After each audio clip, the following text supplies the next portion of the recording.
Welcome to Current Affairs. My name is Nathan Robinson. I'm the editor-in-chief of Current Affairs magazine, and it is our great privilege today to be joined by Randi Weingarten, one of America's foremost labor leaders who has served as elected president of the American Federation of Teachers since 2008, where she leads 1.8 million educators, healthcare professionals, and public sector workers. She is also the author of the new book, Why Fascists Fear Teachers, Public Education and the Future of Democracy, and also one of, according to Mike Pompeo, Donald Trump's former Secretary of State, said of Randi Weingarten, this is just an incredible quote that I think you might want to even have as a blurb on this book. I get asked,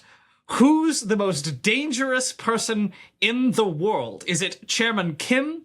Is it Xi Jinping?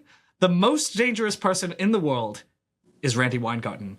And it's not a close call. That's according to Mike Pompeo. So I'm a little terrified to have Randi Weingarten on the program today. Welcome to the most dangerous woman in the world, Randi Weingarten. Thank you, Nathan. Well, it's kind of sort of shocking that he would think a teacher is the most dangerous person in the world, but that's what we live with every day. But it isn't shocking. I mean, this is the thing I think that comes out of the book, right? Yes. Is that it isn't actually shocking. Correct. That you might, when you hear that, you might go like, wow, Mike Pompeo, that's nuts. All right, these are the heads of nuclear armed powers, and you're the head of the teachers. You're a former public school teacher, and you want to make sure that teachers have like a decent living, get paid appropriately. So let me ask you then. Why is it, you must have thought after you read that, why is it that Mike Pompeo thinks you're the most dangerous person in the entire world? Which he might actually believe. There are two quotes in this book that kind of give the answer to that. But you get to the core reason why I wrote this, why I thought about this, and why I wrote this, which is, why would people like Mike Pompeo say that? Why would people like Chris Rufo, who is also one of the, architects of the conservative, of the kind of extremist way of undermining public schooling, why would they constantly attack teachers? Why would they throw spaghetti up in the wall and whatever stuck, then all of a sudden that was the attack? Masks, vaccines, critical race theory, book bans, whatever, something that stuck that created anxiety or created fear. Why would that then be leveled against the people who actually, aside from parents, are pretty much the most important people in children's lives? And what I realized is that there is such a fear of the future, such a fear of knowledge, such a fear of pluralism, that they just want to destroy public schools as we know it, because that is about destroying pluralism as we know it. And so I wrote about this because I couldn't imagine why these people so fear knowledge so much, so fear critical thinking so much, so fear pluralism so much, that they would demagogue me, demagogue teachers. And Chris Rufo actually told us, he said the way to get, and I'm not quoting him directly right now, but the quote is in the book, the way to get to universal choice, or basically the way you completely kill a public school system, is to create universal public school distrust and do it in a way that is ruthless and brutal. No, that's the direct quote. Universal public school distrust. Yeah, that is why they do it. Instead of thinking, so it is a fear of the future. It is a fear of knowledge. It's a fear of critical thinking. It's a fear of pluralism. And in this, the 21st century of our Lord, why you wouldn't want to say to kids, look, we want you to be creative. We want you to imagine. We want you to be all that you can be. But it's that fear. And frankly, that's what authoritarians fear. So that's why the title. Yes, I mean, Chris Rufo, who I've actually interviewed on this program, it was a very contentious, acrimonious discussion. You quote him in here, and he's remarkably honest about what he's trying to do. Yes, he is. Give him that. He's remarkably honest. He's waging wanting to kill off a public school system and the democracy that follows. We want to kill the public schools. In order to do that, we have to wage what he calls a narrative war that's ruthless and brutal, so that we can create, as you said, universal public school distrust. Yeah. We want people to think that public schools are the enemy, so that we can destroy them. Now, in a certain way, it's interesting because. And Nathan, let me just say that when he says that, overall, enduring over the course of time, still 90% of kids go to public schools, and in poll after poll, you get an 80-20 split. It doesn't matter whether you're Republican, Democrat, or independent. Parents want to have neighborhood schools as a choice for their kids. I want to just talk a little bit about school choice in quotes, because, you used the word choice there as a positive, and it's used by the school choice movement to suggest that, and you've been a critic of what is known as the school choice movement. And one of the things that is done by those who are the enemies of public schools is to very carefully frame the attack on public schools as a defense of parents' rights to decide what's best for their kids. Could you talk a little bit about how the kind of misleading framing that's used? Essentially, the opponents of public schooling will take a word and will basically use the opposite of what it means, like choice. So I'm all for parents having lots of public choices, like making sure a neighborhood school is as good as it can be, but also in a school system, having magnets, having public charters, having lots of career tech ed schools, because different kids have different passions. And particularly when you get to middle school and high school, every kid has a different way in which they study, they think, they have a passion. And so we should have a broad array of public choices. What's the difference between when I say public choices and when people like Rufo and others talk? Is that they never want to make the public school a really good choice. They want to defund the public school in order to make it basically hobble along so that the parents' only choices are the private choice. But what ends up happening is that in all of this school choice stuff, it's actually the school's choice, not the parents' choice. And you see it in all of the voucher stories, because on vouchers, for example, the current research shows that most vouchers right now go to parents who already send their kids to private schools, and that the private schools have actually increased their tuition because the private schools get to make a decision about who's in and who's not. That's not something the public schools can do. And then there's a little issue around actually academic achievement. And you saw from years ago the studies about, what happens when a kid from a public school went to a voucher school, like in Cleveland and Washington and other places. Kids didn't do very well. So you don't hear these privateers talk about academic achievement because they don't have any stories to tell, because kids haven't done well. One of the real dystopian stories you have in here on page 127 of your book is you talk about these cyber charter schools that they've had siphon money from the public schools, where you say public schools in Pennsylvania, for instance, are underfunded by $6.2 billion. But charter schools in Pennsylvania, which are already running a surplus, they say these cyber charter schools are virtual only, quote unquote, schools, whose budgets have grown by 92,000% in some cases. And, the idea of a private school that is online only, I mean, there you really have. But this is why, again, just like Rufo was trying for dystopian narrative change, my point in writing the book was to get back to first principles. Why do we have public schools? Why did the framers want us to have public schools?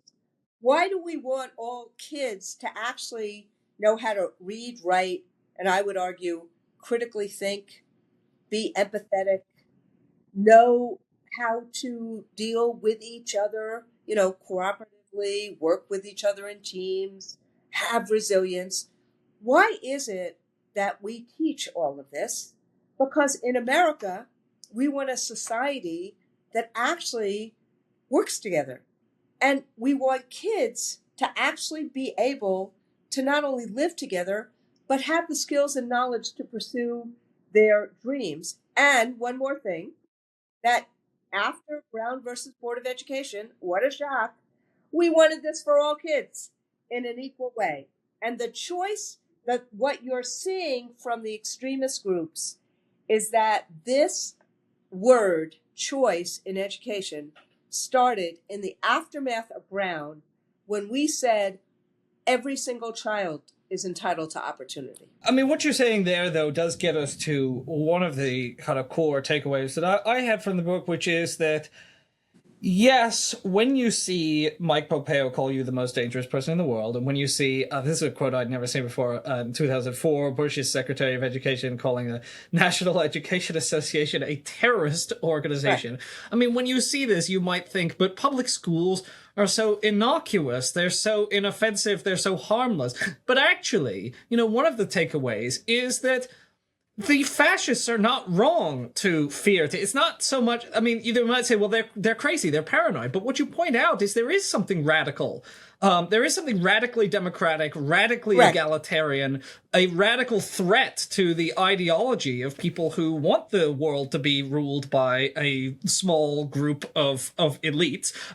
Universal public school education does pose a threat.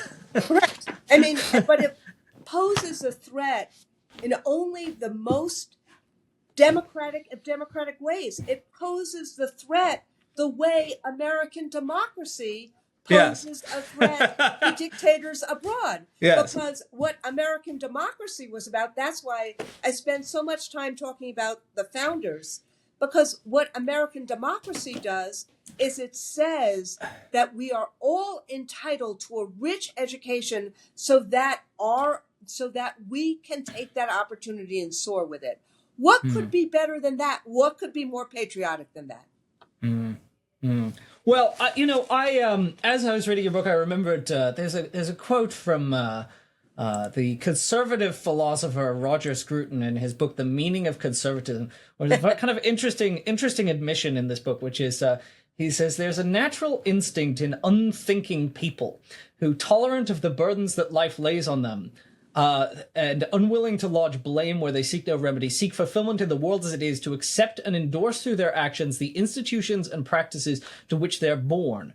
This instinct I have tried to translate into political doctrine. And so what he suggests is that conservatism values unthinking people and prejudice. And one of the things you point out is that one of the reasons that people who believe this see public schools as a threat is that you are not just teaching reading, writing, math. You are teaching people to think critically. And when they think critically, they might critically examine what Scruton calls the institutions and practices into which they are born. Exactly right.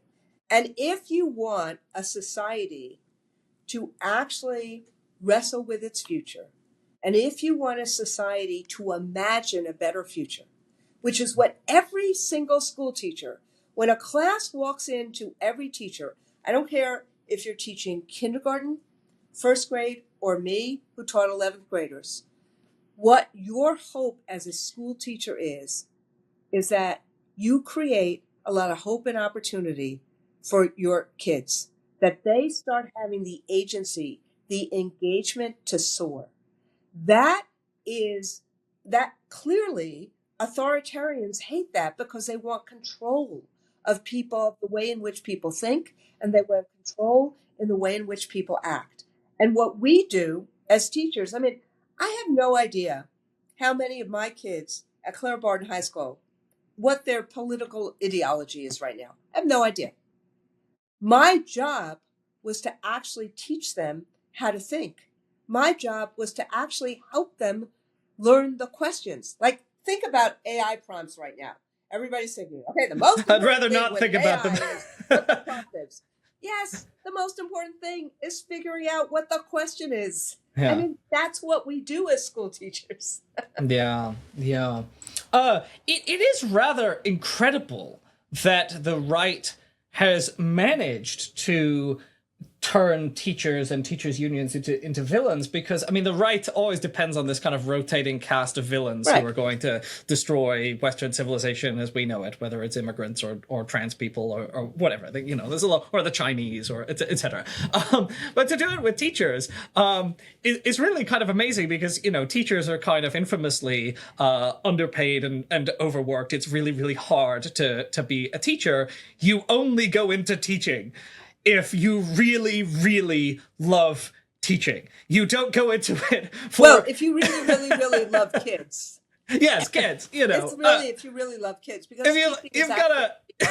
That is a passion profession. If there ever was a passion profession, based on all of my knowledge from the teachers I've spoken to in my life, I've never spoken to a teacher who went into it because the pecuniary rewards are so great, right? It's a really hard job. So it is amazing to me the way they crafted the parasitic teachers trying to live high off the hog. Can you talk about a little bit the kind of propaganda war here? So think about it this way. There's a convergence here on the issue of power and union density. They started, as teachers started organizing more and more into unions, and teachers have more union density than any other profession, meaning more teachers are in unions than other professions are in unions. You started seeing the level of vitriol against teachers and their unions as teachers started trying to create some power for themselves to change these conditions. Because at the end of the day, the convergence here is that what teachers do is that they are the foundation stone for education, and they are now a foundation stone in the union movement. So these are two of the three stanchions by which regular people have some power. So I think that what you started seeing is the people who don't want regular people to have power freaking out over this, and what's their main vehicle? Undermine, just like Rufo said, distrust. Lewis Powell did the same thing 50 years ago when he wrote for the Chamber of Commerce, we have to stop the union movement because, God forbid, workers have a decent wage. So what you're seeing here is, and so basically what I just tried to do is lay out another theory of the case and lay it out in plain English using amazing examples of school teachers, but also using the framers and the founders' own words, because this is a patriotic book about wanting to keep our democracy and about wanting to make sure that children can thrive. Well, what you pointed out there is that no wonder they attack teachers' unions, because they're a double threat, right? Because Correct. they're both unions and teachers, right? Correct. So teachers teach critical thinking and educate a generation of young people who, might become activists, not because they've been inculcated with ideology, but because they've learned that their opinions matter, their thoughts matter, and they've learned about history and learned about the world, and they've learned what Roger Scruton didn't want them to know, which is to think about the institutions that they're born with. But also, Nathan, teachers' unions are labor unions. Yeah, but maybe that critical thinking, they become the next Thomas Friedman. Maybe they become a conservative icon. so it's like what's so crazy about this is that if you're actually thinking about empowerment for all, and if you're thinking about making sure that everyone is empowered, you would want to have public schools. Why would, so it may not be a liberal activist, it may be a conservative activist. Well, maybe. Although I do have a feeling that, you know, as you learn more about, as you become more worldly, as you learn about other types of people and begin to empathize with them. I mean, the right has recently been also waging war on empathy, right? Correct. The new villain. And so I do think there is an inherent tension. I mean, they assume that teachers are doing indoctrination, but actually I might think it's also that, like, they're just opening your eyes to what the lives of other, which is also a kind of threat. I mean, can you imagine that teacher in Idaho, who, I think it was in Idaho, who had, the poster that many of us had put up in our classes, that everybody belongs here, with their hands up like this, and and the her Idaho school district. This happened after this story happened after I finished my manuscript. But her Idaho school district told her she had to take that poster down. That this notion that everyone belongs here is now an act of insubordination. I mean, it's so I would say it's not just, and this is my second chapter. My first chapter is about because teachers teach critical thinking.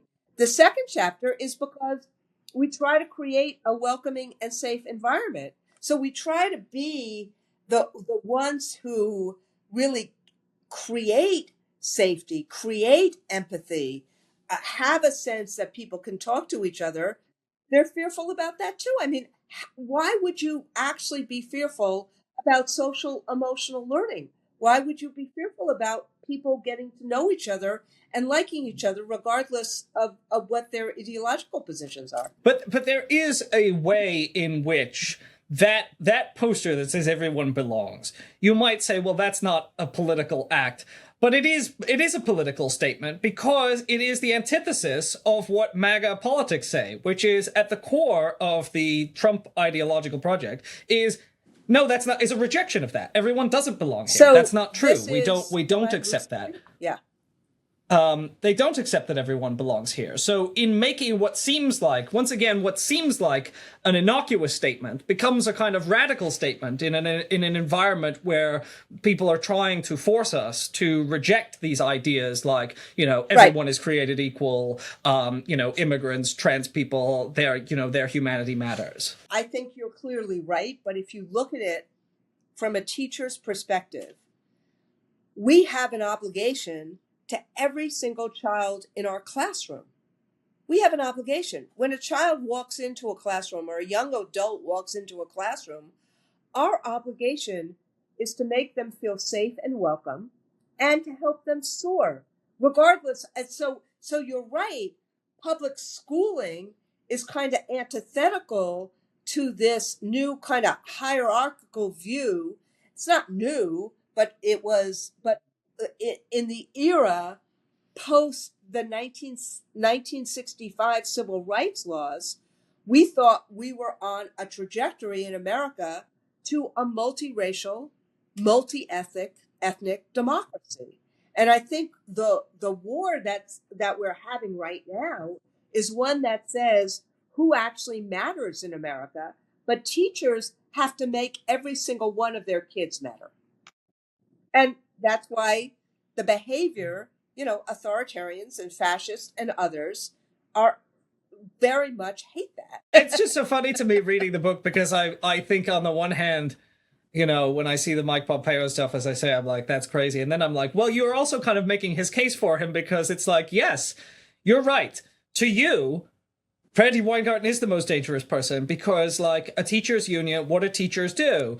And teachers, as you say, they foster welcoming communities. They are, they're in labor unions. And yes, so they're a threat to the small group of business people who want to own the world, right? And, they're part of the broader labor movement. And as teachers' unions become strong workers become strong, and as students start. So it's like I feel like on the one hand I'm like, Mike Pompeo is a little perceptive there because he understands where the threats lie to him. This is what's so ironic about this.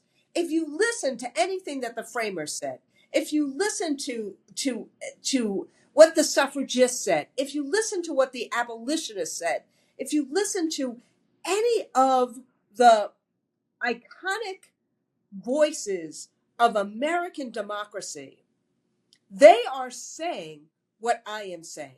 But I go back to what we do in classrooms and think about how smeared teachers get each and every day for trying to help every child soar. Hi, sorry to interrupt, but if you like this video, please subscribe to this channel for more wonderful current affairs material in the future, and head to currentaffairs.org/subscribe to subscribe to our beautiful print magazine today. I wanted to, before we close, turn to another issue that I know our listeners are very interested in hearing about, because there's an editorial by Rashid Khalidi of Columbia University in The Guardian recently, was talking about Columbia and Trump's war on universities specifically.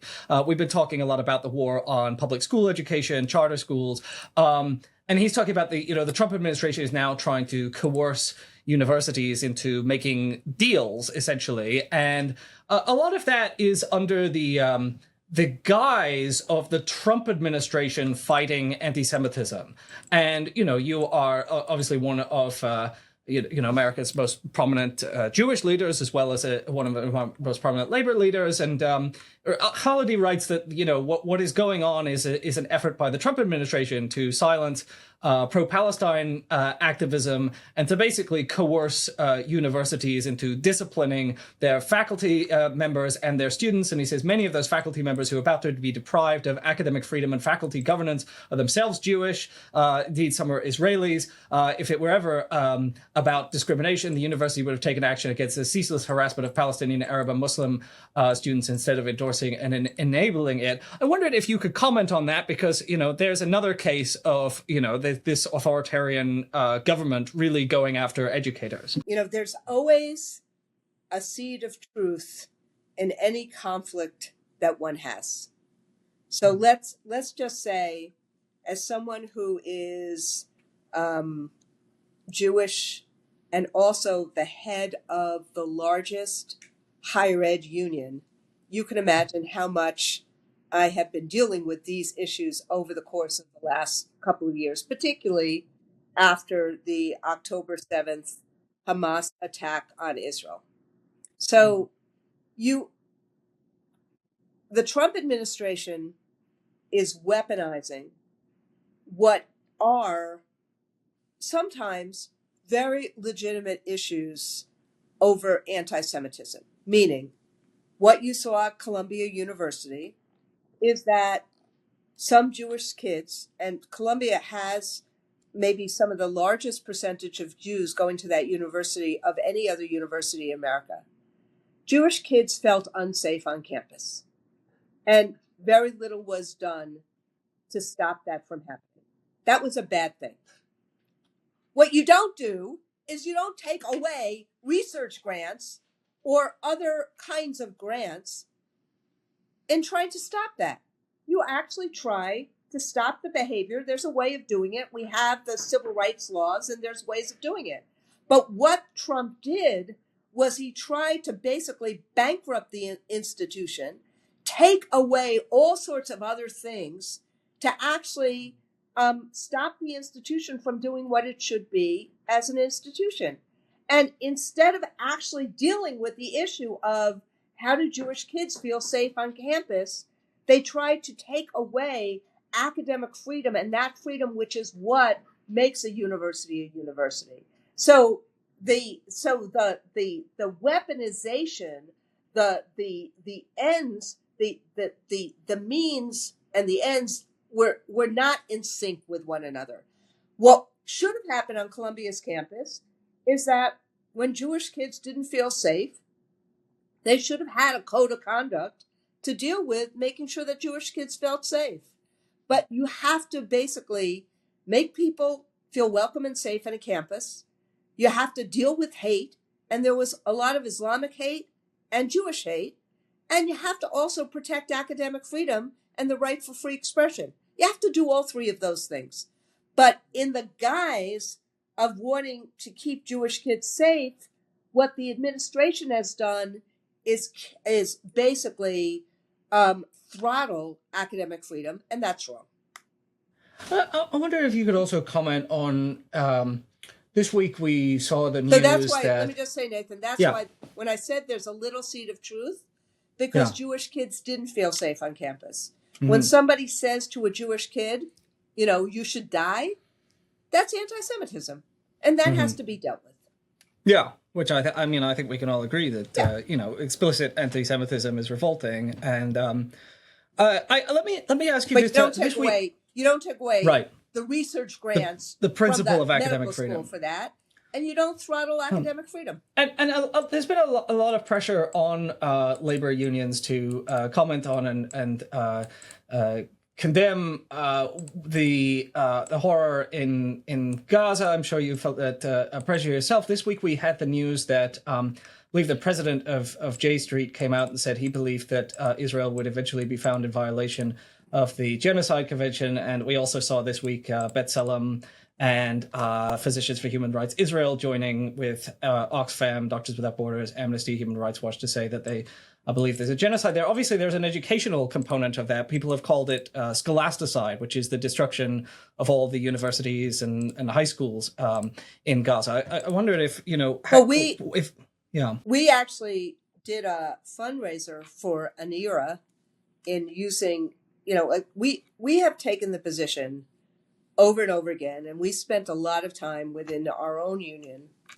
Again, complex issues require us to be clear about the morality, but also actually talk about the values. So we've said that obviously the humanitarian issues within Gaza are terrible, and we need to actually focus on and try to solve that. Number two, we have to try to get the hostages out. And number three, there really needs to be a ceasefire. Now, I've always said that Hamas is a terrorist organization, and I've been very, very critical, as has my union, about Netanyahu. And my union, just like J Street, has been about self-determination for both Jews and for Palestinians. What you see right now that's going on in Gaza is terrible. It is a humanitarian crisis. And ultimately, we did a fundraiser for an era to try to help that. I got not thousands. I got hundreds of letters from a right-wing Jewish organization trying to challenge us on what we were doing. And so what's happened is that the debate in the United States has gotten, in some ways, because of the polarization, because of the divisiveness, so rancid. We have to fight to make sure people are not hungry. And ultimately, I see us as wanting to make sure that Palestinian kids actually have schooling and Palestinian kids actually do not go hungry. Do you think the Human Rights Organization's characterization of this as a genocide at this point is accurate? Look, I know that what's happening there is terrible. I have not used those words yet. I don't know. It's not something. It is not in my orbit, and so I've been reluctant to use the words. Use those words, but I can say what is happening right now is terrible. The starvation is terrible. To conclude here, I want to go back to the title of your book, Why Fascists Fear Teachers, because I do think it's a very powerful title, and I think it is persuasive, right? They clearly do. So let's have what you thought about this question in putting this book together. And so how would you summarize if you are asked that question directly? What is it that they fear so much about teachers? Because what fascists fear, and in this book, I don't call anyone particularly a fascist. I want to look at their behaviors. But the behaviors, what fascists fear, is they fear knowledge They fear free thought. They fear pluralism. They fear critical thinking. They fear kids being able to soar. They fear a future. And that is not American. America is about wanting our kids to soar, all of them. America is about wanting our kids to have a future, wanting to imagine a better life than we have right now. And that is why teachers are so indispensable. So instead of the smearing, we should be supporting teachers. Instead of defunding schools, we should be funding them. We should be helping all God's children get to wherever they want to get to.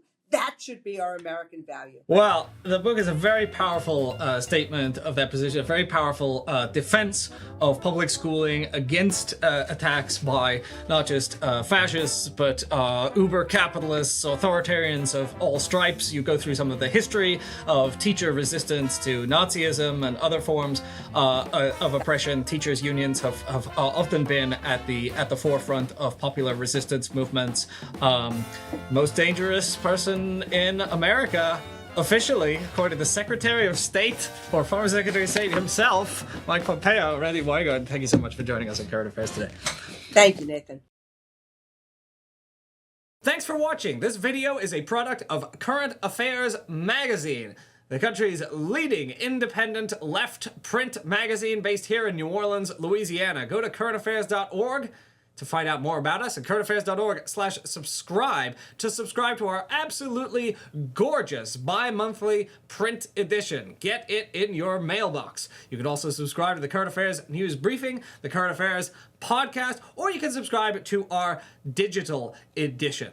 Current Affairs is entirely reader-supported. We have no ads. We have no corporate backers. We depend on you. So please consider purchasing a subscription or making a donation to Current Affairs today. We are a 501c3 non-profit organization, and your donations are tax-deductible to the extent allowable by law. Thanks for listening. Thanks for watching.